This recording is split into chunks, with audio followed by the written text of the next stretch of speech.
Eh bien, c'est messieurs dames, bonjour, c'est Kat, bienvenue dans cette nouvelle vidéo concernant le jeu Babylon 5 CCG, le jeu de cartes à collectionner de 1997 par précédence.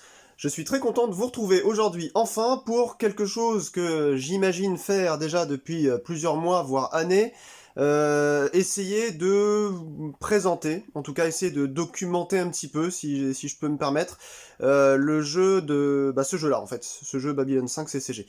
Alors, faut savoir que moi je suis pas un expert, j'ai découvert le jeu en 2005 mais j'ai très peu joué, donc vous m'excuserez des différents petits accrochages ou imprécisions.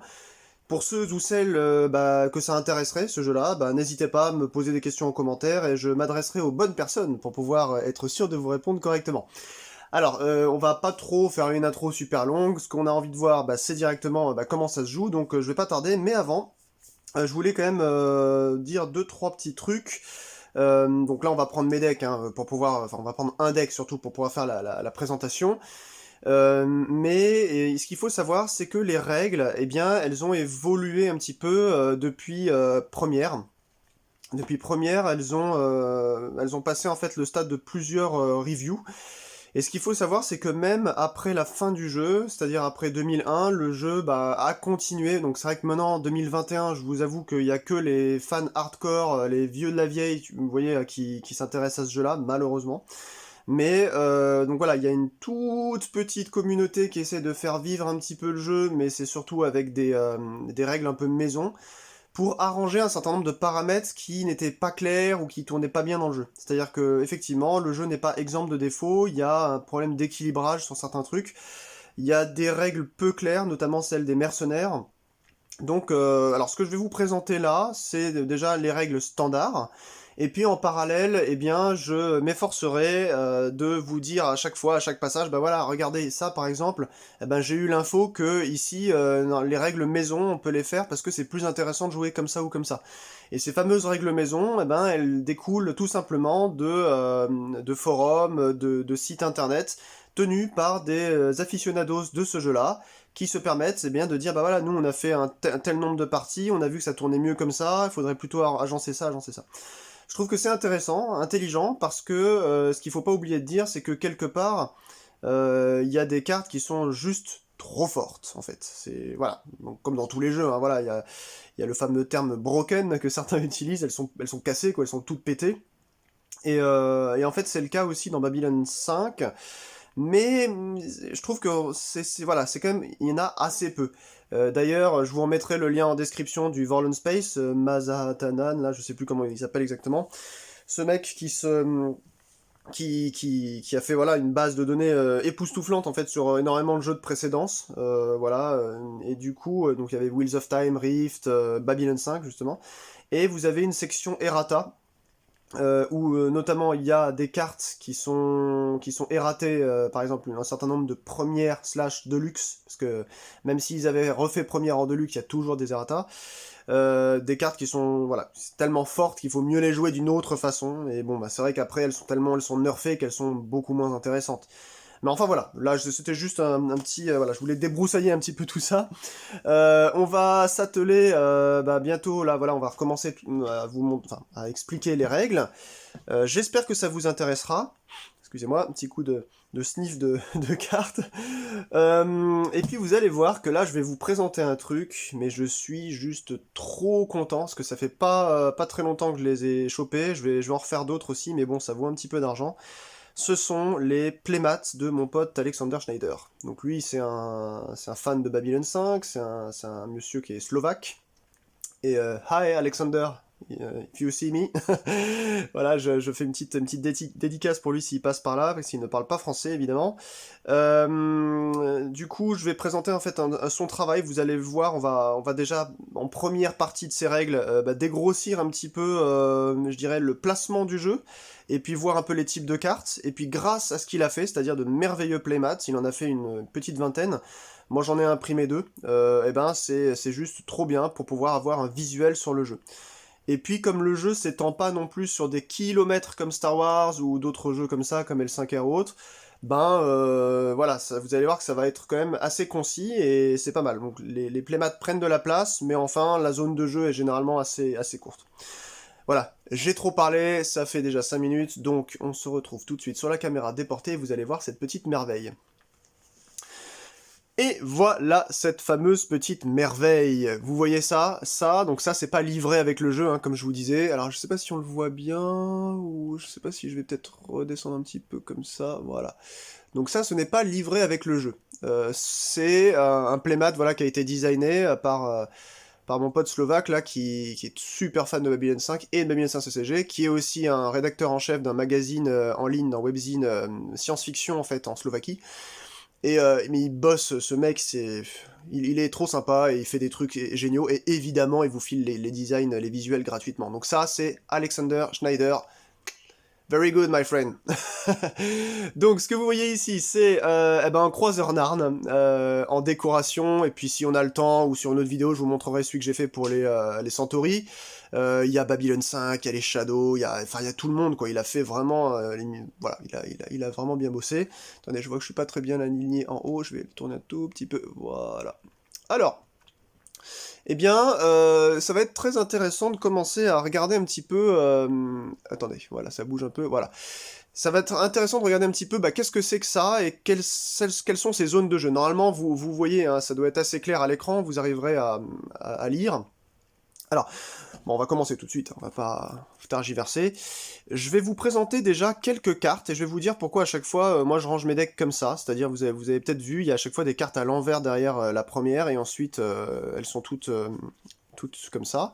Mais c'est qu'en fait, si vous voulez, ça, donc ces trois cartes-là font partie de votre deck, mais c'est ça qui est génial dans ce jeu, c'est que vous faites votre propre choix pour savoir ce que vous allez mettre dans votre main de départ. Votre main de départ est de 3 cartes de manière basique.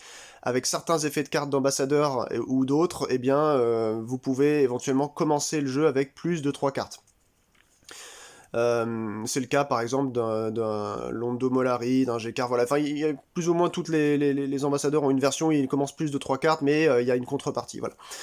Donc, là, j'ai du Master of All, donc comme je l'avais dit dans une précédente vidéo, moi c'est du 45 cartes. Généralement, en règle maison, on prétend que 50 cartes, et franchement, c'est pas volé, hein. Eh ben, ça tourne quand même mieux. C'est vrai qu'il faudrait que j'essaye un jour à 50, mais voilà, je me tente bien à 45, sachant qu'en plus c'est un jeu, contrairement à Star Wars, qui tourne pas énormément. Du coup, vous avez peu de chances de tomber sur tout votre deck, en fait, dans la partie, donc je trouve que c'est déjà bien assez. Et pour l'efficacité, plus c'est petit, mieux c'est, voilà. Donc... Alors, on va regarder tout de suite un petit peu la carte principale du jeu, finalement, qui, pour ceux ou celles qui ne connaîtraient pas Babylon 5, c'est un petit peu, si vous voulez, vous allez prendre le rôle d'un ambassadeur, vous allez endosser ce rôle-là, et votre carte d'ambassadeur, c'est marqué dedans, Starting Ambassador, donc là c'est la race Narn, Narn caractère, vous voyez, c'est une carte de personnage. Alors je le redis, hein, c'est vrai que là-dessus, on est d'accord, les cartes Babylon 5 sont LED. Voilà, ça, franchement... En toute bonne foi, quoi. Après, moi, je les adore parce que je trouve qu'il y a quand même une beauté là-dedans. Plus vous les regardez, plus vous trouvez des petits détails, vous trouverez que c'est sympa, surtout pour 1997. Mais franchement, c'est laid, quoi. L'image est minuscule, le format de la carte est étriqué, etc. Puis bon... Voilà. Donc, de toute façon, c'est pas le sujet de cette vidéo. Alors, je recommence. L'ambassadeur, donc, qui est votre carte principale. C'est la seule carte qui doit arriver en jeu au début de la partie. Et donc elle n'a pas de coup. Vous verrez sur les cartes que le coup est en bas à droite, ici. Il y a une espèce de petite zone de feu, un petit peu ovale, et dedans il y a un numéro, et c'est ce qui va déterminer en fait le coup des cartes. Donc là par exemple c'est 0, mais là regardez, vous voyez là il y en a une, ça vaut 1. Bon bah d'accord, voilà, elle est tombée, mais en gros vous avez vu que là il y a marqué 1 en bas, donc ça veut dire qu'elle vaut 1 à jouer, c'est un event, voilà. Donc, la carte d'ambassadeur, qu'est-ce qu'elle fait ? Eh ben, déjà, elle ne peut pas être détruite. Elle ne peut pas quitter le jeu, elle ne peut pas rejoindre une autre faction. Voilà, vous avez des règles de base, déjà, qui font que cette carte-là, une fois que vous la jouez chez vous, elle restera tout le temps ici. C'est comme une forteresse dans L5R, je sais pas ce qu'on pourrait dire, une identité dans Android Netrunner, elle peut pas être défaite.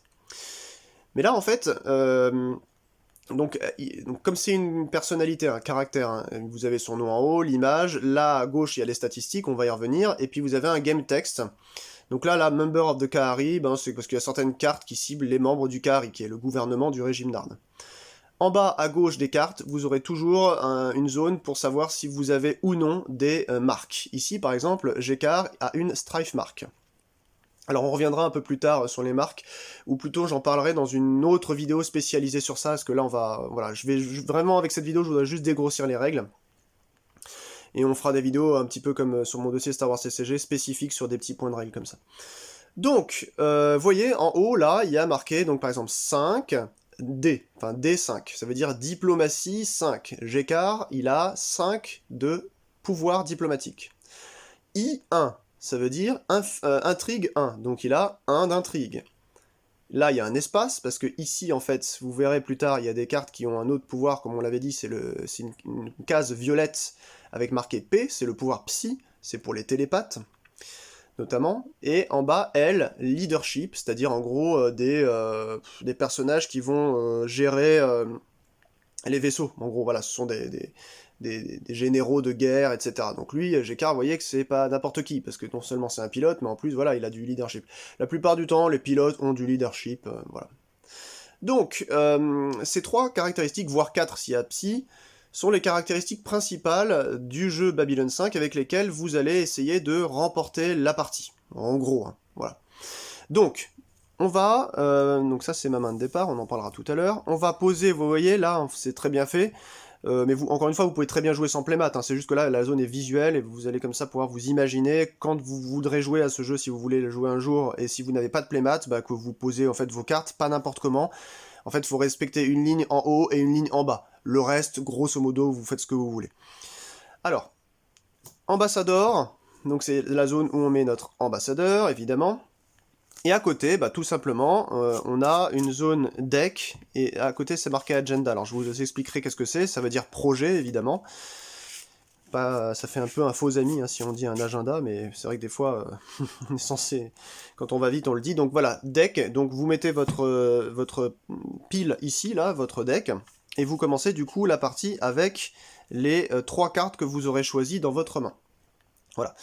Alors, déjà, juste avant, pour finir sur l'ambassadeur, vous avez une autre carte qui est alliée un petit peu à un ambassadeur, que vous n'êtes pas obligé de mettre dans votre jeu. Et cette carte alliée, c'est voilà, l'assistant de l'ambassadeur. Donc là, évidemment, c'est soit Kodat, soit Natot pour les Narn. Donc là, vous avez Natot. Et donc elle, par exemple, elle a un coût, parce que ça veut dire qu'elle n'arrive pas en jeu dès le début de la partie, il faudra la payer en fait, la faire venir en jeu. Donc elle a un coût. Elle a évidemment un game text. Bon, elle, il y a marqué qu'elle peut replace Kodat. Ça veut dire que vous avez une action pour remplacer, et puis vous la payez à la place d'une autre qui était déjà là, parce que Kodat, c'est la vieille. C'est une ancienne voilà, assistante de la saison 1. Pareil, diplomatie, là, 3, intrigue 1 et leadership 3, vous avez vu qu'elle est quasiment aussi forte que, que Gécard. De toute façon, les Narn, c'est des gros bourrins, et même l'assistante est limite aussi forte que l'ambassadeur, voilà. Donc, cette carte-là, une fois que vous aurez réussi à la rentrer en jeu, à la mettre en jeu, elle a quand même 2 pouvoirs. Soit, si vous sponsorisez quelqu'un, vous allez voir, on va en parler juste après, c'est-à-dire si vous achetez quelqu'un pour la mettre dans votre zone de jeu, et ben si vous l'inclinez, celle-là, donc là j'ai incliné mon ambassadeur, mais ça peut être n'importe qui de l'Inner Circle, je vais en parler dans un instant, c'est n'importe qui est sur cette ligne-là. Si vous l'inclinez, cette assistante, eh ben, la personne que vous allez sponsoriser, supporting row, donc quelqu'un qui va arriver en jeu ici, eh bien coûtera 1 de moins. Voilà, ça c'est le premier pouvoir. Et puis le second pouvoir, c'est si à un moment donné vous avez besoin de votre ambassadeur sur, je sais pas moi, une support ou une opposition de conflit, et donc que vous avez besoin de l'incliner pour jouer une de ses capacités ici, et ben si vous inclinez en fait votre assistant, vous allez pouvoir produire plus 1 à toutes les capacités imprimées de votre ambassadeur. Donc là ce sera plus 1 diplomatie, plus 1 intrigue, plus 1 leadership. Voilà. Seulement pour le tour. Voilà. Donc ça, c'est les 2 pouvoirs de l'assistant que vous allez emmener en jeu. Moi, j'ai décidé de la jouer, mais on peut très bien faire des decks sans mettre d'assistant. Hein. Voilà, c'est juste une petite règle spéciale assistant. Alors, ceci étant dit, déjà, on va essayer de regarder 2 choses avant de faire un déroulement de tour. La première chose, c'est, mais quel est le but du jeu hein, comme dirait Yann Drev sur Vidéo Règles. Mais quel est donc le but du jeu? Eh bien, le but du jeu de Babylon 5 CCG, ça va être de gagner 20 de power. Alors, Déjà, vous m'excuserez, je me lève. Oula. Voilà, j'ai pris ma petite trousse à dés. Donc, vous allez avoir besoin d'un certain nombre de jetons. Hein, vous allez avoir besoin, par exemple, de pièces, je sais pas, de cacahuètes. Et moi, je prends des jetons de Go, des billes chinoises, quoi. Et puis, vous allez avoir besoin aussi de dés. Alors, le mieux, c'est des dés avec le plus de faces possible. Vous pouvez très bien prendre un dé à 20 faces. Moi, j'aime bien les dés de 8 ou les dés de 10 parce qu'ils se posent facilement. Si vous tremblez un petit peu, bah, contrairement à un dé de 20, il va pas rouler rapidement. Vous voyez, là, il est un peu plus stable. Donc vous vous débrouillez pour prendre quelque chose qui vous convient. Et le but du jeu, donc, c'est d'avoir 20 power. Donc 20 power, qu'est-ce que c'est? Eh bien, 20 power, c'est... et d'ailleurs, vous allez vous aider donc, avec les dés. Vous voyez, ici, il y a une zone power en haut. Eh bien, c'est votre influence. Attendez, je monte un peu parce que j'ai l'impression que on voit pas très bien là-haut. Voilà. Voilà, donc c'est votre influence plus un certain nombre de points power que vous pouvez récupérer avec des cartes, par exemple des agendas, par exemple avec des events, voilà, il y a certaines autres cartes qui vont vous produire un ratio permanent ou pas, ça peut être temporaire, de power supplémentaire. Le power n'est pas de l'influence, c'est deux choses qui sont bien distinctes. En fait, pour calculer votre total power, c'est votre influence plus le power. Mais, si vous voyez, là il y a un tracker d'influence, je vais vous expliquer à quoi ça sert.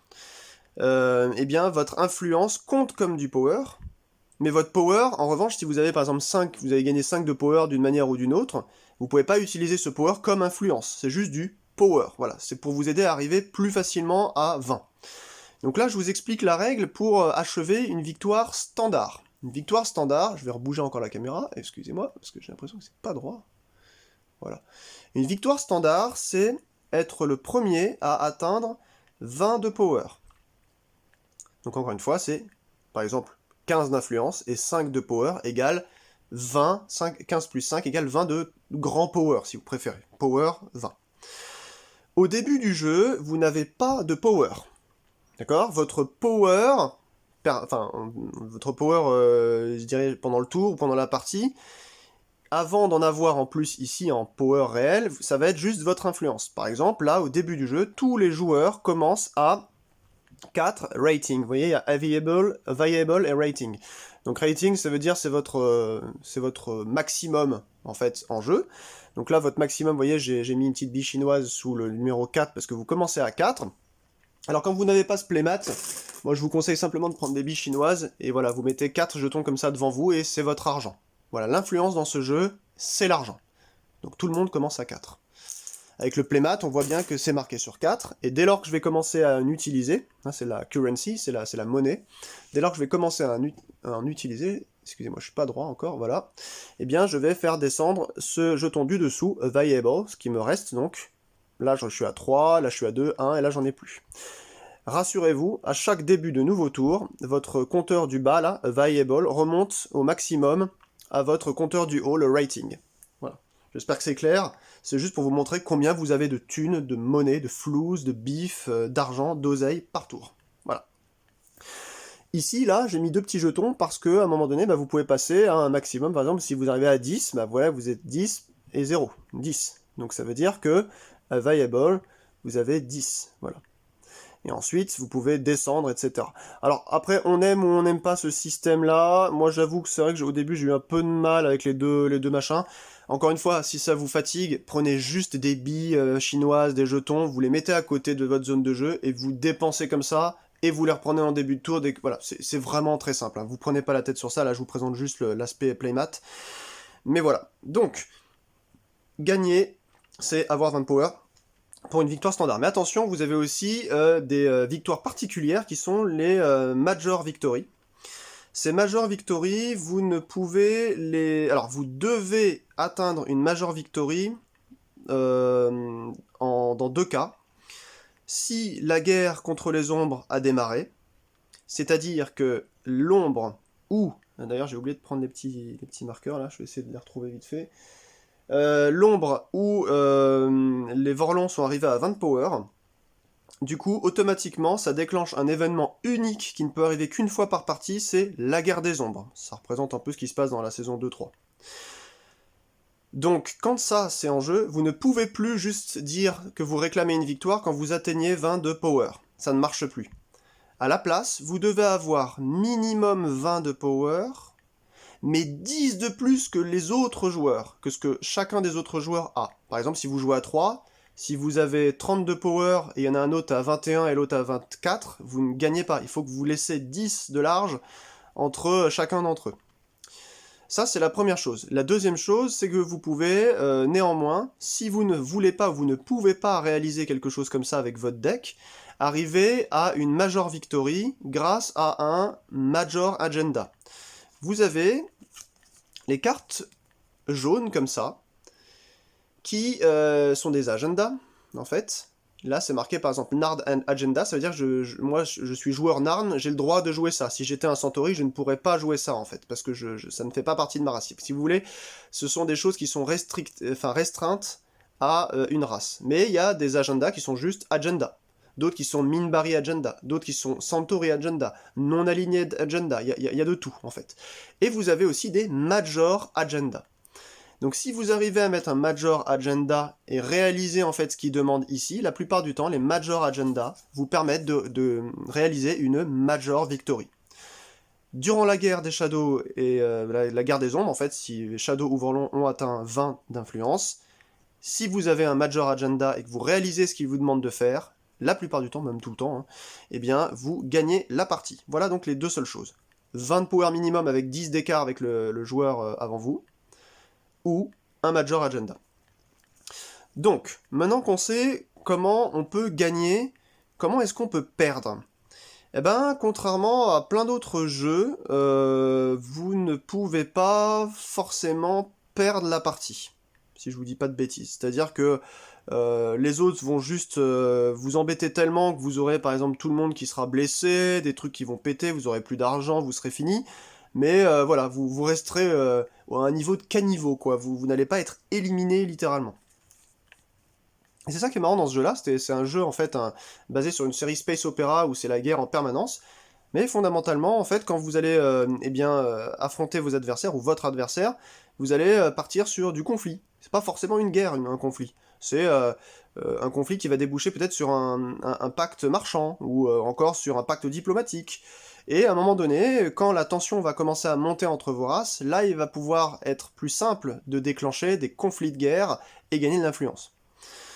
Donc, je vais maintenant faire une petite pause pour vous présenter eh bien, quelques cartes au niveau des types de cartes.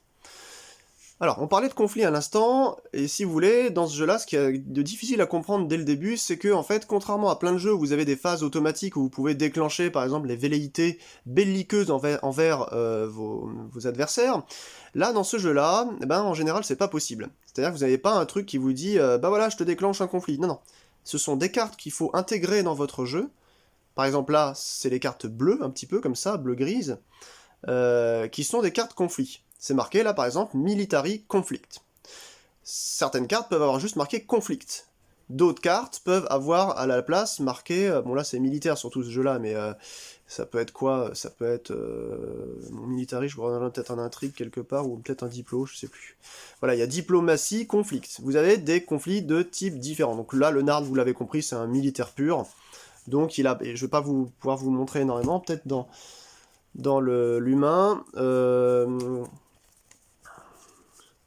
Hop, voilà, diplomatie, conflict, vous voyez? Donc ça, ce sont des cartes qui vous permettent eh bien, de faire plusieurs choses, notamment gagner parfois de l'influence, ou encore bien d'autres choses. Donc, je vous dirai ensuite comment on peut les jouer. Ensuite, vous avez des choses que vous pouvez acheter, vous voyez, parce que les conflits, donc la plupart du temps, sont pas payants. Les choses que vous pouvez acheter pour vous créer quand même une armée, en tout cas voilà, un groupement, ça va être soit des nouveaux caractères, donc des nouvelles personnalités, soit des flottes. Dans ce jeu-là, eh bien c'est indiqué comme fleet. Voilà, flotte. Vous avez le coup en bas, la force que ça a, le game text. Attention, les flottes ne peuvent pas rejoindre une race qui n'appartient pas à la vôtre. Là, je pourrais pas jouer une flotte Centauri, ça n'existe pas.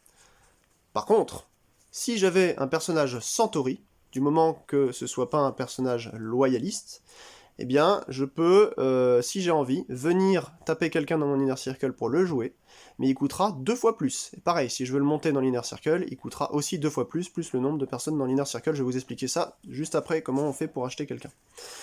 Vous avez des enhancements, donc des avancements, qui vous permettent donc Narn Character Enhancement. Ça veut dire que là, il faut donc avancer une personnalité Narn. Voilà, vous le jouez sur une personnalité Narn. Ça peut être vous, mais ça peut être s'il y a un autre joueur Narn autour de la table, est-ce que c'est possible? Eh bien, vous allez pouvoir jouer ça sur lui, si vous voulez. Sur, pas le joueur, mais carrément sa personnalité. Donc là, ça indique ce que ça fait. Limited, ça veut dire que vous ne pouvez jouer qu'une seule carte de ce type-là dans le tour. Voilà.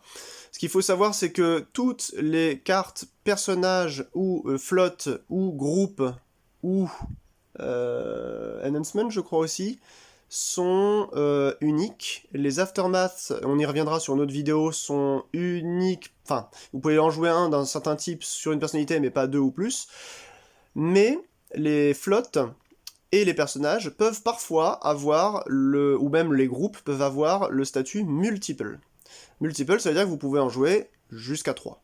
Voilà, vous pouvez en mettre plus dans votre jeu. Alors il y a la règle du 1 pour 15 là-dedans aussi, hein, mais voilà, quand vous faites du 45 ou du 50, vous mettez 3 cartes maximum du même nom dans votre jeu, mais si vous voulez les rentrer en jeu, quand vous voulez les payer, si elles n'ont pas le statut multiple, ce n'est pas possible. Il faut que la carte soit indiquée multiple pour pouvoir en mettre plusieurs en jeu. Voilà. Ensuite, vous avez les events, donc ça c'est un type de carte que vous verrez aussi très très souvent, parce que c'est des surprises, en fait, c'est pendant votre action round, eh bien, vous allez jouer soit quelqu'un, soit supporter un conflit, soit opposer un conflit, soit jouer un event ou un contingent. Donc parfois ça coûte de l'argent, parfois pas. Là en revanche, vous n'avez pas besoin de taper quelqu'un pour jouer ça, comme pour les contingents. Vous avez enfin les locations. Donc ça c'est carrément des planètes quoi, regardez là c'est la planète Narn, donc chaque race principale a sa location de départ qui doit être fixée, et qui fait généralement que vous pouvez la taper pour faire plus 1 influence quand vous gagnez un conflit. Voilà, si le conflit vous a fait gagner de l'influence, donc ça peut être très utile, chaque race a la sienne, et puis vous avez aussi d'autres... attendez, est-ce que j'en ai là? Voilà, d'autres, vous voyez, Narn Location, là on a le quadrant 14, où ça fait un effet différent, voilà. C'est des petites colonies la plupart du temps, c'est des points de saut, c'est des trucs comme ça qui vous permettent de... Lui par exemple, la prochaine flotte que vous allez jouer, eh ben, vous tapez ça, et puis ça vous permet de jouer la flotte à -2. Voilà. Vous avez des contingents, donc ça c'est un type de carte qui est apparu à Great War, la 3e extension, enfin la 3e série, qui sont assez jolies je trouve quand même, parce qu'elles sont un petit peu claires, bleu très très léger. En fait ça, ces cartes là, vous les mettez face cachée, sur quelque chose en fait que ça va cibler, par exemple là une flotte. Et là ils vous disent par exemple la révéler après qu'une flotte, que cette flotte voilà a été attaquée pendant un conflit. Et ben vos autres flottes qui participent à ce conflit ne peuvent pas être attaquées. Voilà, c'est une espèce de surprise qu'il va falloir tourner au moment où il y a un déclencheur. Donc l'effet qui va être trigger, faut bien le connaître, hein, faut la lire, et puis vous l'avez pas mis pour rien dans votre jeu, et vous allez vous en servir comme ça. Donc là, voilà un autre personnage, par exemple, Narn Character, donc lui je le paye à normal parce que je suis le joueur Narn. Si c'était un neutre, je pourrais aussi le jouer, hein. Il y a des caractères neutres, neutral caractère, là j'en ai pas mais je vous le dis, en fait c'est des cartes un peu couleur peau, un peu comme les humains, un peu plus jaune, voilà, et puis là du coup vous payez le prix normal. Par contre dès lors que ça n'est pas une carte neutre ou de votre race, ça coûte 2 fois plus, voilà. Sinon, qu'est-ce qu'on a? Je pense qu'on a tout fait, là, voilà, et puis il doit manquer peut-être encore quoi? Est-ce qu'il me manque un type de carte? Allez, les Aftermath, excuse-moi, les Aftermath. Alors ça, c'est un truc aussi, je sais pas si on va en voir dans le jeu humain, que j'avais fait, je ne pense pas, mais voilà, si, Lost Aftermath. Donc là, je vais faire une vidéo sur ça. Ça, en fait, quand vous voulez jouer ça, c'est vis-à-vis, en fait, de la personne qui a lancé un conflit. Alors, c'est un peu difficile à expliquer, j'ai pas envie, ça fait déjà une demi-heure qu'on est sur cette vidéo d'introduction aux règles. Je ferai une vidéo spécifique sur les Aftermath pour vous montrer comment on les joue. Voilà, donc c'est des conséquences, hein, les aftermaths, c'est des conséquences d'un conflit, tout simplement. Donc c'est des cartes qui peuvent être jouées spontanément, ou qui peuvent rester pour améliorer ou non, ou voilà, ou désaméliorer une personne. Voilà, on va juste en reparler dans une autre vidéo, parce que ça nécessiterait trop de temps, et je vous assure, ce truc-là, il y a une mécanique un peu bizarre à comprendre. Moi j'ai pris des mois, voire des années à savoir comment ça se passait, mais je suis un peu concon aussi, hein, comme vous savez, donc c'est pour ça que comme je fais plein de jeux en même temps, j'ai du mal à me concentrer sur tout. Ah si, voilà, il y a quand même, j'en parlais depuis tout à l'heure, les groupes. Donc vous avez des groupes en fait qui sont un peu, ça représente comme si c'était voilà des groupements de personnes un peu vagues. Ça n'est pas des caractères, ça va pas participer à des conflits, mais ça va vous produire un effet particulier. Et pour les emmener en jeu, bah, comme pour une flotte, comme pour un caractère, comme pour un announcement, comme pour une location, qu'est-ce que j'ai oublié? Bah, c'est tout. Et ben les groupes, c'est le 5e type de carte où vous devez donc taper quelqu'un sur l'inner circle pour le rentrer en jeu. Donc voilà, j'en parle depuis tout à l'heure, mais comment on fait finalement pour jouer à ce jeu-là? Eh bien, on va arriver tout de suite sur l'explication, mais avant ça, j'avais pas fini de vous montrer un petit peu les zones. Donc, on avait dit, agenda, on les met ici. Si vous n'avez pas le playmat, vous les mettez où vous voulez, du moment qu'on le voit. Il ne peut y avoir qu'un agenda en jeu. Quand vous voulez le faire entrer en jeu, il faut taper quelqu'un, c'est-à-dire incliner quelqu'un. Donc dans ce jeu-là, c'est marqué rotate, hein, voilà, retourner, comme ça. Dans l'inner circle, qui est la zone du haut, ça c'est vos personnages les plus importants, ceux qui peuvent être en gros soignés. La zone du bas, la supporting row, c'est des personnages que vous emmenez en jeu, qui sont vulnérables. Le but du jeu, c'est d'essayer d'en faire amener le plus rapidement en haut pour qu'ils soient protégés, qu'ils puissent être soignés, et aider votre ambassadeur. Là, si je joue en fait ça, par exemple, je tape quelqu'un dans mon inner circle, la place ambassadeur, c'est comme si c'était l'inner circle, hein, et j'ai mon agenda. Si dans ma main, à un moment donné de la partie, j'ai un autre agenda que je veux jouer, je vais payer ses coûts additionnels, et je vais faire une action de replace. En gros, je vais incliner quelqu'un dans l'inner circle. Non, je crois que c'est même pas ça, ça doit être le... Ah, je sais plus pour les... Est-ce que c'est le... Absolument, en fait, l'ambassadeur ou c'est quelqu'un dans l'inner circle, je vais vous dire... On peut avoir donc qu'un seul agenda en jeu à chaque fois, c'est pour ça qu'il a fait qu'un seul truc comme ça, une seule place. Et... Non, c'est n'importe qui, voilà, c'est pas forcément l'ambassadeur. Voilà. Donc, ouais, c'est ça. Ok. Ouais, donc en fait, vous tapez n'importe qui, et vous pouvez donc soit jouer un agenda, soit mettre un autre agenda de votre main, et vous jetez celui-ci. Donc là, il va dans la discard pile, en bas, là, par exemple, tac, voilà. Vous en avez mis un autre, celui-là n'est plus en jeu. Vous pouvez donc n'avoir qu'un seul agenda. Si vous avez un major agenda, vous ne pouvez pas le remplacer sauf par un autre major agenda. D'accord, voilà, vous êtes bloqué sur ce major agenda, ça faut le savoir. Si vous n'avez mis qu'un major agenda en jeu, bah, vous pouvez pas le dégager en remplaçant avec un agenda simple comme ça. Là, il faut que ce soit marqué major agenda. Voilà. Votre deck, attendez, on va le remettre là-bas. Clac, voilà. Et puis, oui, voilà, ce dont je voulais vous parler, parce que là ça part dans tous les sens, c'est ce qui se passe ici.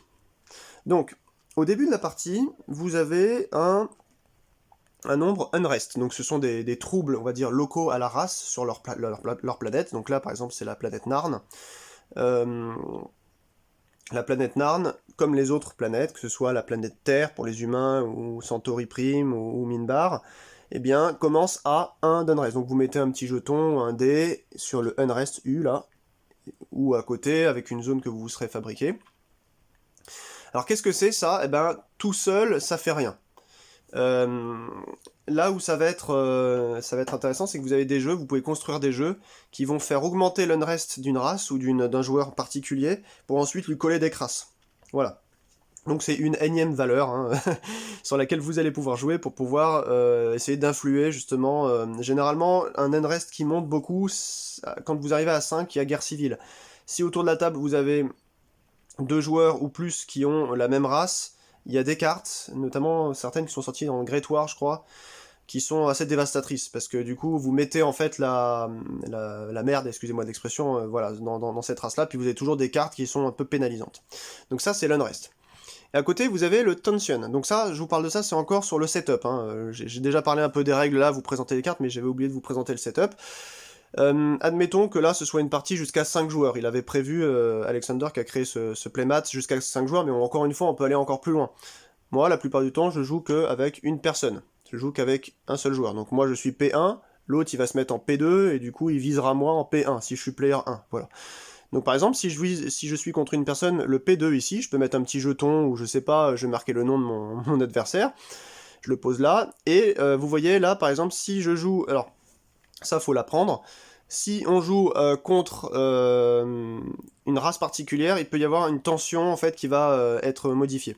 Donc vous voyez que là, il y a marqué donc T, c'est le tension, et puis à droite, c'est W. Quand le jeton passe à 5, et la plupart du temps, c'est que quand il passe à 5, tac, voilà, je mets mon petit D5, il y a des cartes qui vont pouvoir déclencher, dire, voilà, si vous êtes à 5 de tension contre une telle race, boum, vous passez en W, War. Donc là, vous êtes en statut de guerre. Et généralement, ça peut être long et pénible de redescendre, mais généralement, c'est de bon cœur que les participants rentrent en guerre ensemble. Voilà. Donc, alors comment on fait pour savoir quelle est la tension qu'on a entre les joueurs? Eh ben, simplement se référer au rulebook, au bouquin de règles, qui vous l'indique très très bien en début de livret. Alors, si vous jouez Narn, comme moi ici, eh bien, toutes les tensions contre les autres races, elles existent même si les joueurs ne sont pas autour de la table, sont à 2.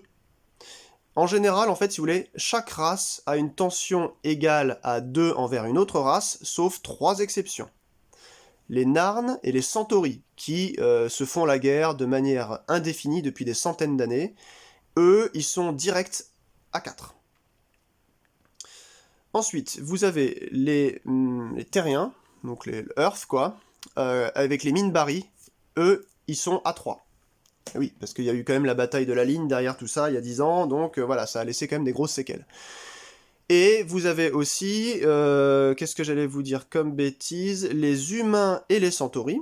Généralement, ils s'entendent très très bien, parce que les humains ont acheté en fait la technologie des points de saut aux Centauri, c'était la première race que les humains ont rencontrée dans l'histoire de Babylon 5 une fois qu'ils sont sortis de leur système solaire, et donc les Centauri et les humains ont de très bonnes relations, et leur niveau de tension commence à 1. Donc là, en fait, on va faire comme si moi je jouais contre un Centauri. Et du coup, j'ai mis en fait mon indicateur à 4. Hop. C'est 4 ou 3? Je crois que c'est 4. Hein. J'ai peur de me tromper. Attendez, je vais juste vérifier parce que j'ai 7 Tension Tokens. Oui, c'est ça. Narn Centauri start at 4. Voilà, c'est marqué ici. Vous voyez, in the beginning, Narn Centauri Tension start at 4. Donc, je suis contre l'ambassadeur Centauri, que ce soit Lord Refa ou Londo Mollari. Et on commence. Et lui, de son côté, ben, comme il va jouer contre un Narn sur son plateau, il aura aussi la tension envers les Narn qui sera à 4. C'est aller-retour. Hein. Voilà. Donc c'est un peu... Voilà, ça peut faire bobo, parce qu'on a des cartes qui permettent, par exemple, celle-ci, Personal Insult. Pour 1, en event, vous allez augmenter les tensions entre votre race et une race visée de 1. Bon là, voilà, tout est dit, quoi. Boum, vous arrivez à 5, il n'y a plus qu'une petite carte à trouver pour pouvoir déclencher la guerre, et ça y va. Alors, on va parler de ça tout de suite, parce que comme on est là-dessus sur la guerre et la tension, autant en parler. Admettons que je passe à 5, et qu'à un moment donné, je joue... donc je suis là à 5, et que je joue... Qu'est-ce qu'on a ici qu'on peut... Voilà, je joue un Act of War. Vous jouez ça quand une attaque a été faite depuis votre dernier tour par, voilà, sur une de vos flottes, depuis votre dernière action. Vous allez augmenter votre tension voilà, contre la race qui a attaqué votre flotte de 1. Si votre tension est maintenant à 5, eh bien, vos deux races entrent en guerre. Voilà, donc, si jamais vous étiez déjà à 5, c'est pas grave, c'est capé à 5, ça peut pas dépasser, donc ça va considérer comme 5, 6, 5, ça revient à 5, et elle rentre en guerre directement. Donc voilà, ça c'était un exemple de carte qui vous permet de rentrer en guerre. Je déplace donc mon curseur sur War, et autour de la table, je serai en guerre contre les Centauri. Si un humain et un Minbari jouent avec nous, bah eux ils sont en guerre contre personne, sauf si eux ils montent aussi leur tension, voyez, et puis que ça déclenche une guerre. Donc le statut ici vous permet facilement de savoir s'il y a un état de guerre et envers quel joueur pour pas vous embrouiller, pour vous souvenir, voilà. Donc c'est vraiment très bien fait. Donc vous voyez, hein, il y a à chaque fois un dé que vous mettez pour chaque joueur autour de la table, selon le nom ici que vous mettez, Nan, Centauri, joueur numéro 4, je sais pas moi, Philippe, Bernard, Rachid, ou que sais-je, voilà. Alors, eh bien maintenant, on va essayer de déterminer un petit peu comment on peut faire pour jouer notre main et eh bien avancer dans le jeu. Et je vais vous montrer, une fois qu'on aura regardé un petit peu le déroulé, tout simplement, du tour, enfin le déroulé, ouais, du tour, quelles sont exactement les étapes. Les étapes, vous allez les retrouver à l'arrière des livrets de règles, elles sont très très bien indiquées, Ready, Conflict, Action, Resolution, Draw. Donc à l'instar dans Star Wars CCG, voilà, vous avez ou même d'un autre type de jeu, hein, je dis n'importe quoi, n'importe quel CCG, vous avez des actions à jouer dans l'ordre. Par contre, enfin des phases à jouer dans l'ordre. Par contre, ce que je trouve intéressant dans Babylon 5, c'est c'est un peu comme sur le jeu Warlord, dont je parlerai peut-être un jour sur ma chaîne, parce que j'ai bien aimé ce jeu-là de AEG. C'est que vous n'avez pas, vous avez votre tour, et ensuite c'est à l'adversaire son tour, et ensuite c'est à vous votre tour, voilà. Ça n'existe pas dans ce jeu-là. Enfin, plus ou moins. Là, en gros, tout le monde va jouer en même temps dans les mêmes rounds, et chaque phase va être faite, on est à telle phase, on commence, on a fini la phase, on passe à telle phase, et ainsi de suite. C'est quand on a fini tout ça, tous les rounds d'action, toutes les phases, et ben il y a un nouveau tour qui commence. Donc c'est vraiment, je dirais, ensemble, voilà, qu'on va jouer. Donc le tour, il est commun. Donc, là, vous voyez, en plus derrière, dans la action list, vous avez, pour cette phase-là, action, eh bien, le récapitulatif de tout ce que vous avez le droit de faire. Vous allez dire, mais qu'est-ce que c'est que ça? Mais il y a tellement de trucs à faire là-dedans. C'est vrai, c'est un jeu très bien. Il y a beaucoup de choses que vous pouvez faire. Je sais pas si on aura le temps d'en parler dans cette vidéo d'introduction, parce que ça fait déjà 40 minutes que je papote, mais on va essayer de voir déjà comment on joue à ce jeu avec les influences, etc. Donc, bah, allez, on va prendre ça. On commence le tour. Donc, au début de la partie, avant même enfin, ready round, donc ça ce sera pour les tours subséquents, mais au début de la partie, celui ou celle qui va commencer à jouer, c'est celui ou celle qui a un marqueur de rating d'influence le plus faible. Si je suis à 4 et que quelqu'un est à 6, bah c'est à moi de commencer. Voilà. Normalement, dans la partie, de manière standard, tout le monde commence à 4 marqueurs d'influence. Donc 4 thunes, 4 argent si vous voulez. Il y a certaines cartes d'ambassadeurs qui permettent de commencer à plus. Londo, par exemple, mais d'autres. Voilà. Si jamais il y a une égalité, si on joue avec les versions de base des ambassadeurs, si je suis à 4 et que vous jouez contre moi, vous êtes aussi à 4, ben du coup, on va regarder sur nos ambassadeurs qui a la plus faible valeur en haut, d'abord en diplomatie. Si j'ai G4 et que j'ai 5, et que vous, je sais pas, vous avez Sheridan, parce que vous jouez pas contre un Centauri, là, admettons, on joue contre un humain, si vous êtes Sheridan, vous avez 3, eh ben c'est à vous de commencer la partie, si on est 2 à table, parce que vous êtes le plus petit, et moi je suis le plus grand. Si jamais c'était en égalité, 5 et 5, on regarderait la valeur du dessous. Ah, Sheridan est à 0 sur l'influence, donc c'est lui qui remporte. Donc c'est lui qui commence le tour. Et on joue en fait dans l'ordre eh bien, de celui qui est le plus faible, d'abord donc comme ça, après comme je vous l'ai dit comme ça, etc., jusqu'à celui qui est le plus fort. Donc, Ready Round, c'est simplement qu'on va, tout simplement, comme vous connaissez dans plein de jeux, détaper, donc déroter, débower, ça dépend comment on peut dire ça, enfin redresser, eh bien toutes les cartes qu'on a ici. En général, il n'y a que ça et ça en fait qui sont à taper. Les conflits que vous allez poser ici ne sont pas à taper, ils seront perdus à la fin d'un tour. Et puis les faction cards, qui sont en fait des endroits où vous pouvez mettre des enhancements, eh bien ne sont pas non plus à taper la plupart du temps, elles restent droites. Donc, au début du jeu, on va jouer mon premier tour par exemple, donc j'ai 3 cartes, et on est donc, on a dit, sur le Ready Round. Donc il se passe rien, c'est le premier tour de jeu. Conflit. bah, j'en ai pas dans ma main, vous avez vu, il n'y a pas de carte conflit, donc bah, j'ai aucune raison, et mon adversaire ce sera sûrement pareil, puisqu'il a personne, ou alors, il faudrait juste qu'il entame un conflit avec un ambassadeur simplement qui pourrait l'aider, je sais pas si c'est très intéressant, eh bien, il n'y a pas de conflit la plupart du temps le premier tour, mais il y a quand même des gens qui veulent directement engager les hostilités. Action, donc c'est là en fait où il y a le cœur du jeu, et à la fin, résolution, c'est résolution des conflits s'il y en a, chez vous ou chez quelqu'un d'autre, ou chez tout le monde, et enfin, draw, c'est pour piocher des cartes, ou une carte. Donc, là, en action, eh bien moi je vais vous en présenter une qui est super sympa, c'est celle-là. Regardez juste au-dessus là. Rotate to build influence. Donc ça veut dire que je peux taper quelqu'un dans mon inner circle ou mon ambassadeur. Donc je vais pas à chaque fois dire où mon ambassadeur, l'ambassadeur est de facto dans l'inner circle. Donc je tape quelqu'un dans l'inner circle et je vais construire une influence pour 3. Donc là j'étais à 4, je fais 1, 2, 3. Et du coup, j'augmente de 1 mon rating, je passe donc à 5 là-haut. Et du coup, ça me fait augmenter donc de 1 influence, ici, automatiquement. Voilà. Donc là, comme j'ai joué ça en tant que premier joueur, admettons que c'était à moi de commencer, ou que quelqu'un avait déjà joué, c'était à mon tour, c'est au tour de l'autre de réaliser une action, eh bien, parmi toutes celles-ci. Donc il va pouvoir faire pareil, soit acheter une carte, pour la mettre ici, dans son supporting row, en dessous de son inner circle. Soit promouvoir une personne qui est déjà ici, dans l'inner circle.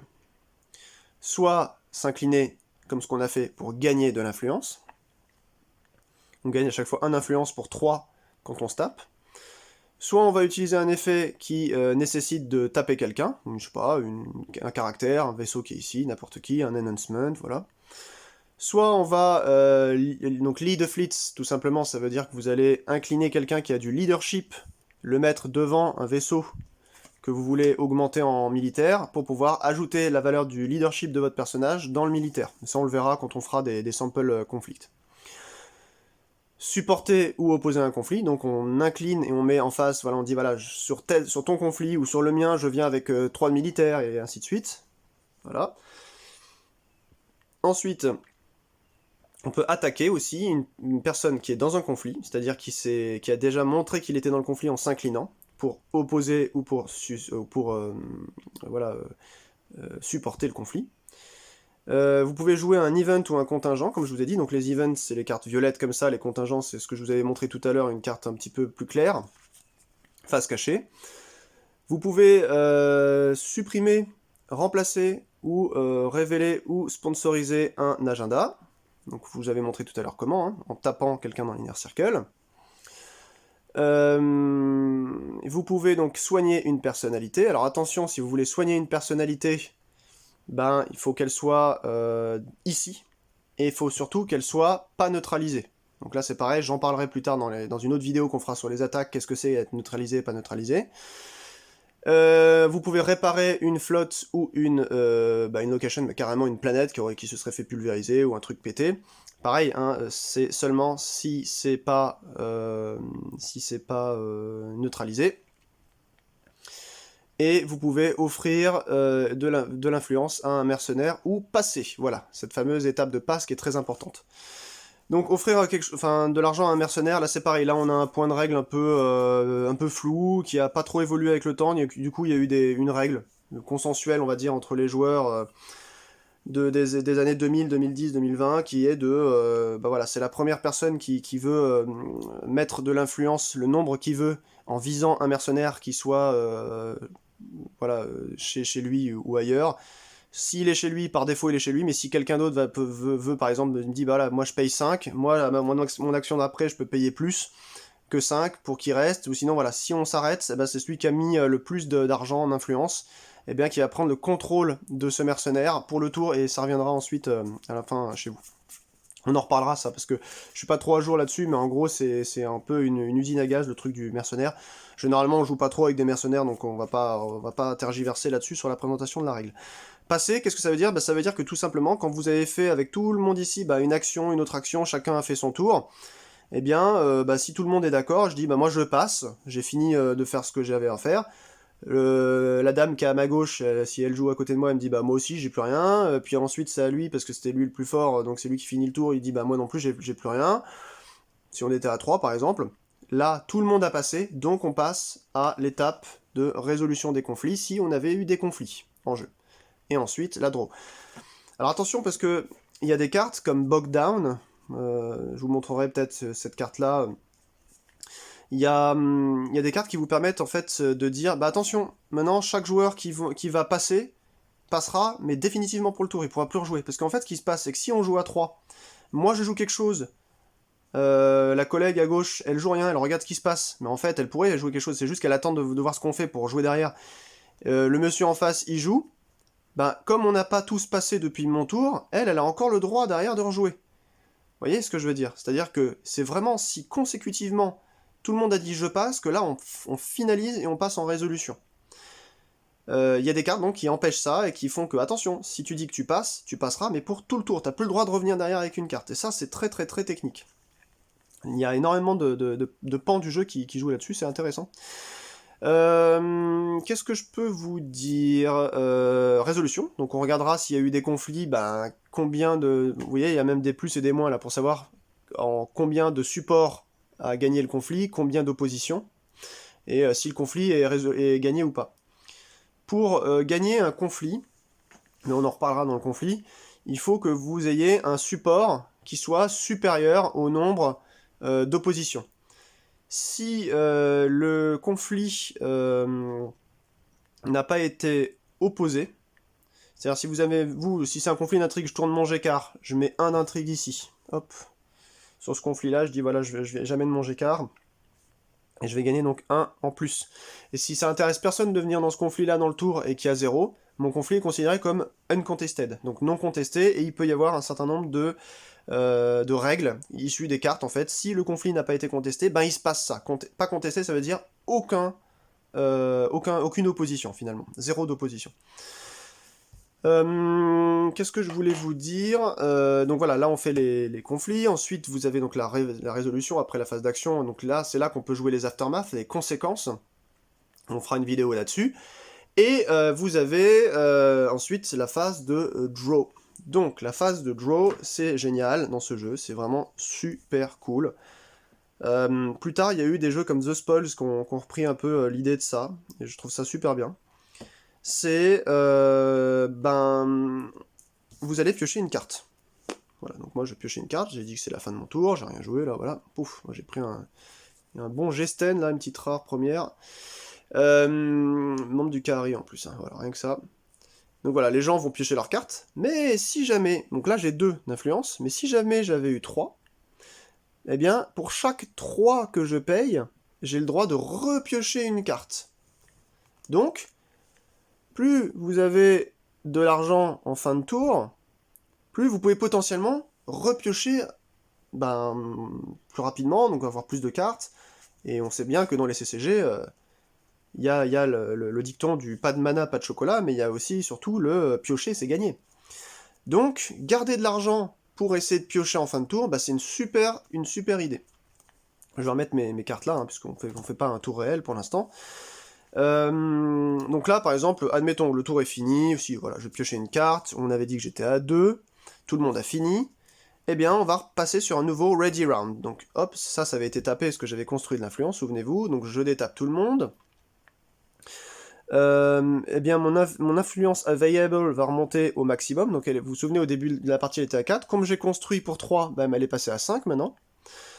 Et on va regarder qui c'est donc qui a la plus grande influence. Si moi j'étais le seul joueur à construire de l'influence et que les autres sont encore à 4, si je joue par exemple contre un joueur Centauri qui n'a pas construit d'influence, il a préféré, je sais pas, poser déjà quelqu'un ou autre, ici lui il est toujours à 4, directement c'est lui qui a l'initiative, parce qu'il est moins important en influence que moi. Donc il commence à jouer, et donc ce qu'il fait, c'est qu'après son ready phase, il peut entamer un conflit. S'il le fait pas, il me demande si moi j'ai un conflit, moi je peux en mettre un, si je le fais pas, on passe en action phase. Voilà.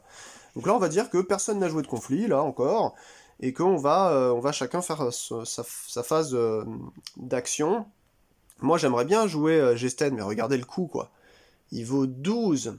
Et vous allez vous dire, mais comment on fait pour acheter un mec si cher? On doit attendre d'avoir 12? Bah oui, c'est ça. Et puis vous avez parfois des cartes qui vous permettent de les payer à moins cher. Alors attention, parce qu'il y a une règle dans Babylon 5 CCG, c'est que c'est bien gentil, on va à chaque fois gagner, enfin 1, 2, 3... je vais encore construire une influence en tapant mon G-car, et ainsi de suite, vous voyez, puis dans quelques tours, eh ben, je vais être à 10 ici, paf, voilà. En fait, le truc c'est que quand on est à 10, ce qui se passe, d'ailleurs, ça c'est à 0, 10, et du coup ça va être ici qu'on va le mettre, voilà. Quand on est à 10, ce qui se passe, eh bien, c'est que la règle du taper pour construire de l'influence ne fonctionne plus. Vous ne pouvez construire de l'influence que lorsque vous avez moins de 10 en influence rating. Si vous arrivez à 10, il va falloir trouver maintenant un moyen ou des moyens de vous faire de l'influence, parce que souvenez-vous, il faut quand même monter à 20. Si vous avez 20 d'influence, et que le premier joueur, et qu'il n'y a pas la guerre contre le Shadow, vous scorez une victoire standard, normale, puisque vous avez été le premier à avoir 20 d'influence. Mais c'est difficile d'avoir 20 d'influence, parce que quand vous regardez un peu ce que vous mettez dans votre deck, bon, évidemment, il y a des gunboat diplomatie, il y a des gros conflits qui font gagner de l'influence. Vous voyez, par exemple, ils vous disent si vous gagnez le conflit, vous gagnez plus en influence. Si vous gagnez ce conflit, la race contre qui vous l'avez lancé perd une influence. Et si vous gagnez entre 5 et 9 de différence en militaire, eh bien vous gagnez 2 influences. Et si vous gagnez de 10 ou plus... pardon, excusez-moi. Voilà, non, c'est ça. C'est si vous gagnez contre un joueur, il perd une influence. Et vous gagnez une influence si vous gagnez de 5 à 9 en plus de lui. Ou plus d'influence si vous gagnez de 10 ou plus. Voilà. Et si c'est vous qui perdez, par contre, bah, vous inversez les effets, etc. Vous voyez ? Donc ça, c'est des cartes qui vous permettent de gagner de l'influence, mais il n'y en a pas tant que ça. Et puis, il y a des conflits qui servent à d'autres choses. Tous les conflits ne font pas forcément gagner de l'influence. Ça sert à faire monter la tension, par exemple, je crois. Non, même pas, ça sert à empêcher aux joueurs de gagner de l'influence. Ça pareil, bon, le Narn, je l'ai assez bien monté, il y a quand même pas mal de choses qui font gagner de l'influence. À côté de ça, n'oubliez pas, vous avez donc les agendas qui vous permettent d'en gagner, ou alors de gagner du power. Donc, la règle maison qui en sort de tout ça, c'est que non, parce qu'en fait, avant, c'était, voilà, vous faites ce que vous voulez. Si vous avez un agenda qui vous dit, bah, pour tant de diplomatie chez vous, pour chaque tranche de 5 points de diplomatie chez vous, et ben vous gagnez un de power. Ça s'est arrêté maintenant. Il y a un cap à ne pas dépasser, c'est 5. Avec les agendas, vous ne pouvez pas, moi je vous conseille de jouer comme ça, aller au-delà de 5 de power gagnés. Il y a un cas particulier, c'est les agendas Drak, qui sont une race spéciale qu'on voit que dans la saison 4. Et eux, voilà, ils ont décidé, les joueurs actuels, de dire que voilà, sauf pour les agendas Drak, où vous pouvez avoir jusqu'à 10 de power généré. Donc là, par exemple, regardez ce qu'il fait en fait le Never Again. Toutes vos flottes gagnent plus de militaires quand vous êtes la cible d'un conflit militaire. Pas quand vous lancez un conflit. Vous ciblez quelqu'un, c'est-à-dire si c'est quelqu'un qui dit bah voilà, je te cible avec un conflit militaire, là toutes vos flottes gagnent plus de, mais vous allez compter chacune de vos flottes attends, count each ready fleet you have with an unmodified military greater than 4. Voilà. Toutes les flottes que vous avez qui ont 4 de militaires ou plus, mais non modifiés, avec un enhancement par exemple que vous auriez posé là ou à côté d'elle, eh bien, toutes les flottes que vous avez à 4 de power, plus grandes que 4, donc à partir de 5 et plus, vous comptent comme 1 power, vous voyez ? Donc quand ça arrive en jeu et que vous avez, je sais pas moi, 3 flottes qui ont 6 de force, et bien dans ce cas-là, vous prenez un jeton et vous mettez 1, 2 et 3, donc 3 de power. C'est comme ça qu'on peut gagner du power. Voilà, plus 3 power. Il y a aussi un moins ici que vous pouvez faire. Plus 3 de power. Donc là, par exemple, dans ce cas de figure, j'ai modifié, hein, on ne fait pas une vraie partie. Là, je suis à 10. Voilà, 10 de rating, donc j'ai 10 d'influence.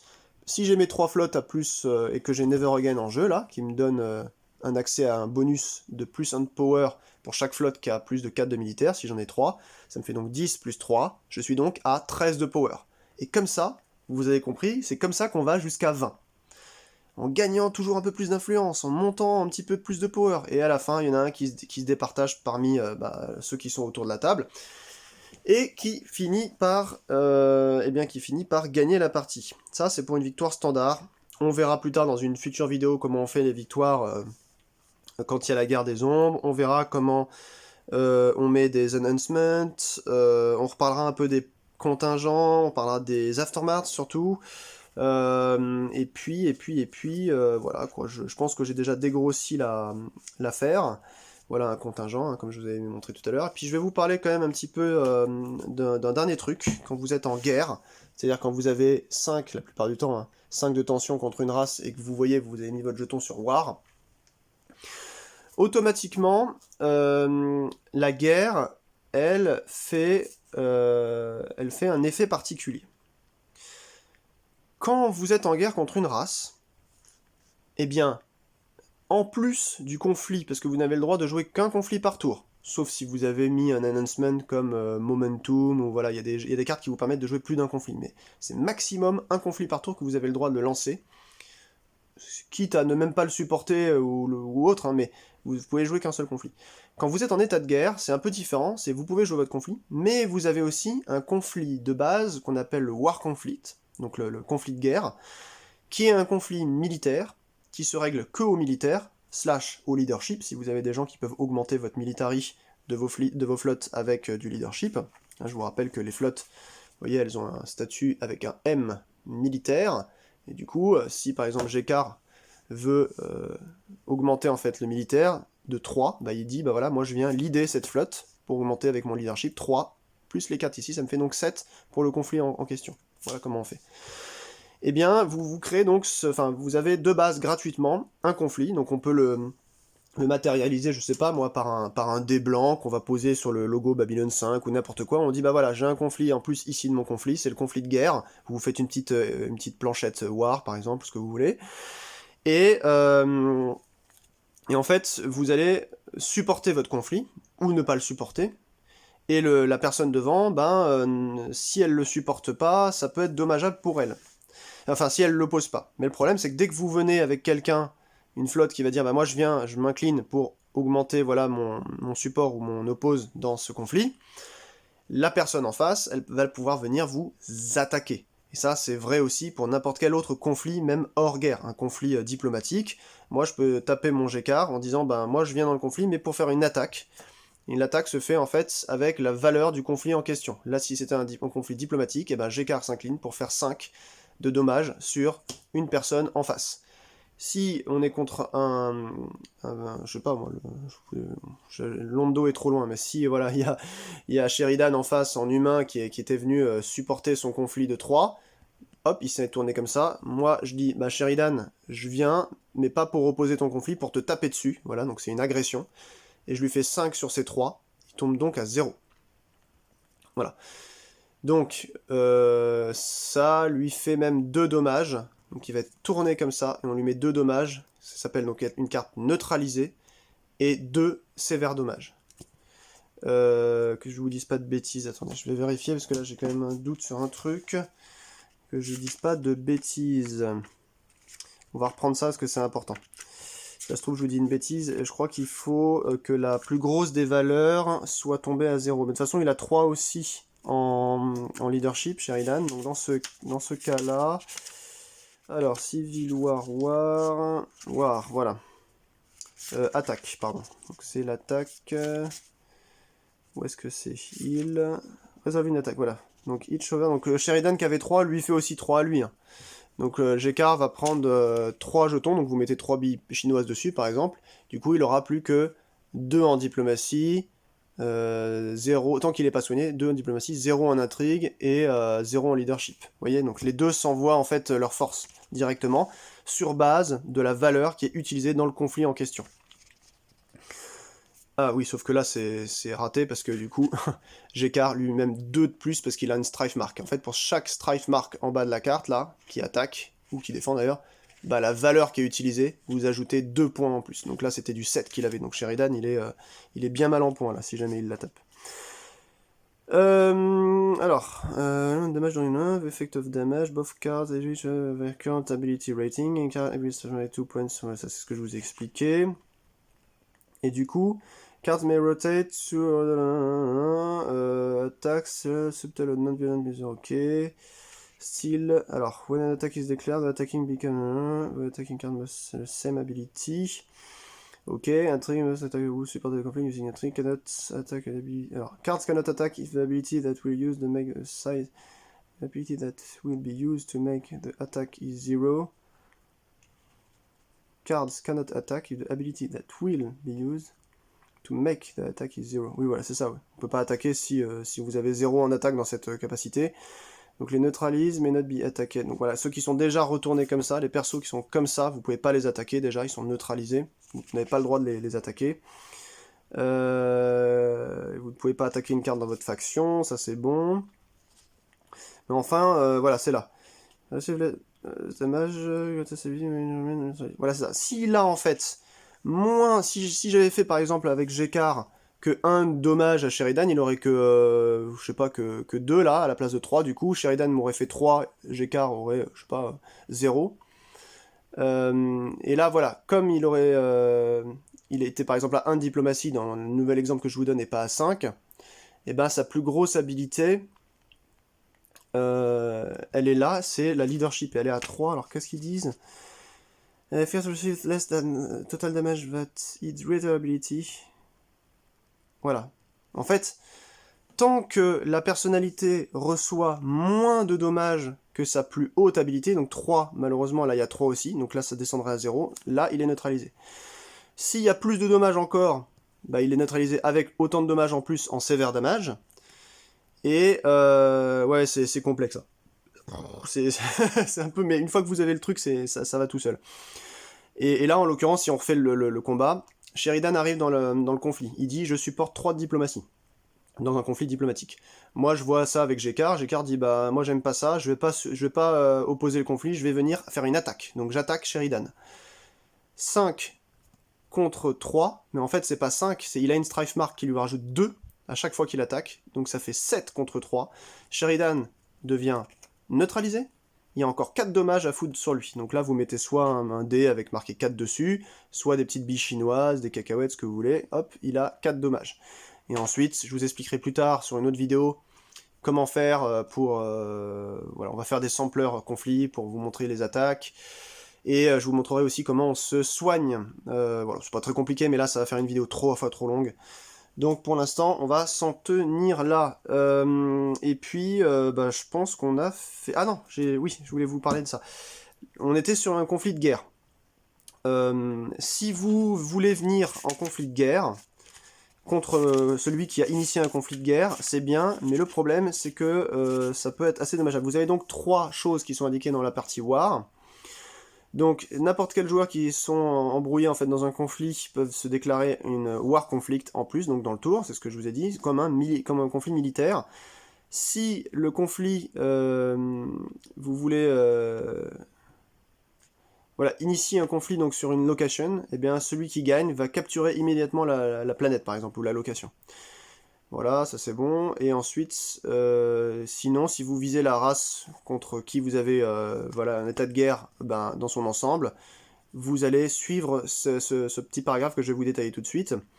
En fait, si vous gagnez le conflit, qu'il n'est pas contesté. Voilà. Donc la personnalité que vous avez, enfin le joueur que vous avez visé va perdre une influence et vous gagnez une influence. Voilà, à la fin de ce conflit. Si le conflit est contesté, c'est-à-dire que la personne en face dit « bah oui, moi je viens quand même, je vais t'opposer, etc. » Au moins un participant à opposer ou attaquer. Alors il n'y a pas d'effet. Donc c'est juste la guéguerre pour la guéguerre. Et c'est super dangereux parce que du coup tout le monde va se mater la gueule, il peut y avoir des attaques qui tombent, etc. Donc ça veut dire des points de dommage à soigner plus tard. Et enfin, donc là les automates on peut toujours les jouer. Et ensuite, ouais. En fait, à chaque fois qu'un War Conflict est joué, quand bien même on était à 5 la plupart du temps pour être en état de guerre, ça va tout le temps gagner. Parce que peut-être que dans le tour, quelqu'un va réussir à faire tomber la pression, et donc la tension va descendre à 4 ou à 3. Bah là, ça va quand même la refaire monter, vous voyez. Et c'est pas parce qu'on a quitté 5 de tension qu'il n'y a plus de guerre. Non, voilà, il y a vraiment des cartes particulières qui mettent fin à l'état de guerre, qu'il faut avoir. Sinon, bah, vous êtes en permanence en état de guerre ensuite, dès que ça a été déclenché. Et l'autre chose que je voulais vous montrer, c'est des trucs comme ça. Donc ça, c'est un agenda assez sympa qui s'appelle Total War, qui a une Doom marque. On en parlera un peu plus tard des marques en général. Le sigle de la Doom Mark, c'est la main de Londo Mollari, comme ça, dans du feu, que vous voyez dans la saison 1, en fait. Voilà. Quand vous avez cet agenda en jeu, quand vous l'avez sponsorisé, hop, que vous le mettez là, votre ambassadeur perd 2 de diplomatie et gagne une Doom Mark, c'est pour ça qu'elle est là. Mais il gagne 2 de leadership quand vous êtes en guerre.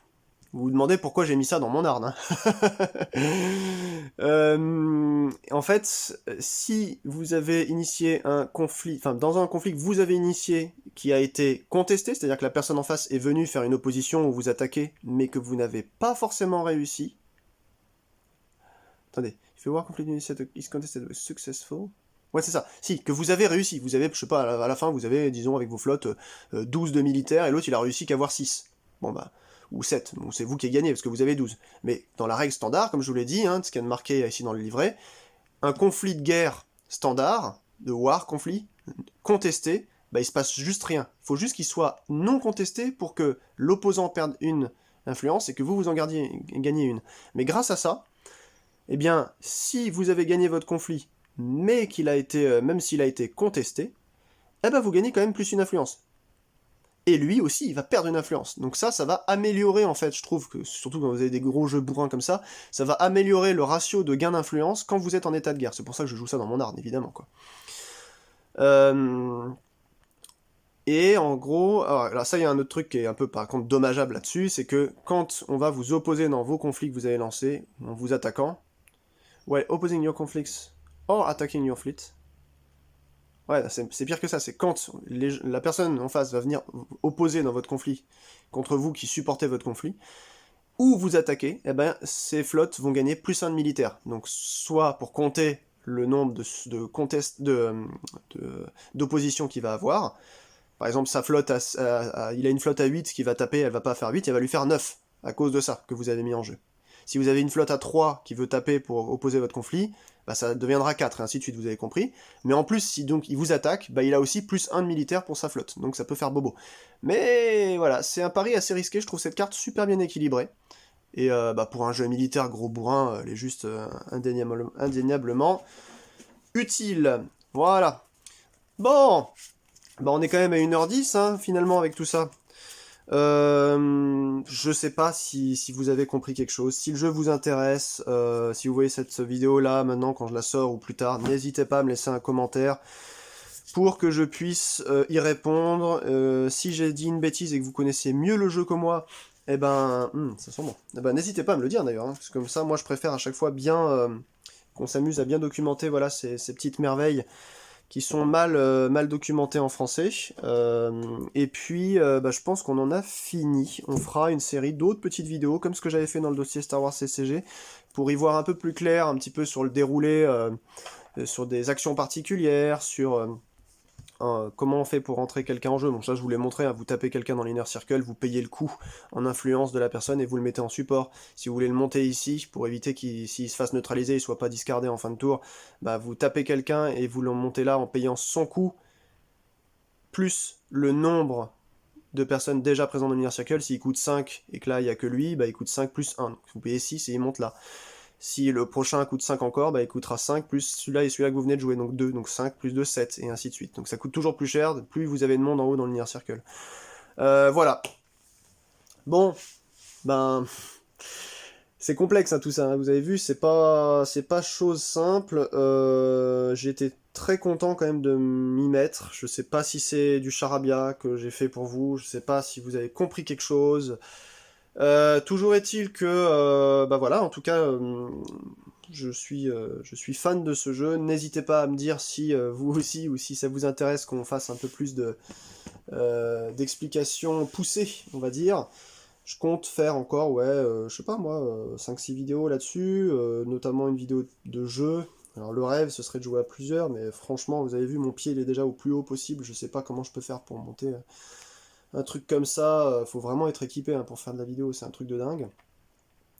Mais voilà, même si c'est mal fait, avec une mauvaise qualité, je vais quand même le tenter, parce que ça me tient à cœur.